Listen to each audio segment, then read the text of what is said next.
حكيم زياش لم يسبق له أن تسلم درهما واحدا عن تمثيل بلده المغرب، وبل حتى تعويضات التنقل عبر الطائرة لم يسبق أن قبل تسلمها، حيث كان دوما يطلب من مسؤولي الجامعة الملكية المغربية لكرة القدم بتخصيصها للعاملين المكلفين بالأمتعة والنظافة. فرغم تواجده في عاصمة الضباب رفقة فريق تشيلسي الإنجليزي، فإن حكيم زياش يتوفر على منزل فخم بالعاصمة الهولندية، حيث الهدوء والسكينة. ويتواجد منزل حكيم زياش في شبه جزيرة مطلا على نهر أمستيل الشهير بالعاصمة الهولندية، محاطا بإقامات يقطنها رجال أعمال وكبار المحامين في هولندا. منزل زياش خطف الأضواء إعلاميا بعدما تم الكشف عن مكان إقامته بالعاصمة الهولندية رغم تواجده في لندن، حيث يقع منزل زياش على ضفاف أحد أنهار أمستردام، وهو يضم مرفأ خاصا للقارب الذي يتم استعماله للقيام بجولات في النهر. ويوجد بالقصر حمام سباحة داخلي وخارجي، فضلا عن مرآة بسيارة كبير يتسع لثلاث سيارات.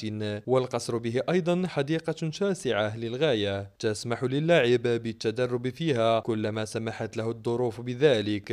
إن كنت من محبي اللاعب والنجم المغربي حكيم زياش، لا تنسى الاشتراك في القناة والإعجاب بالفيديو.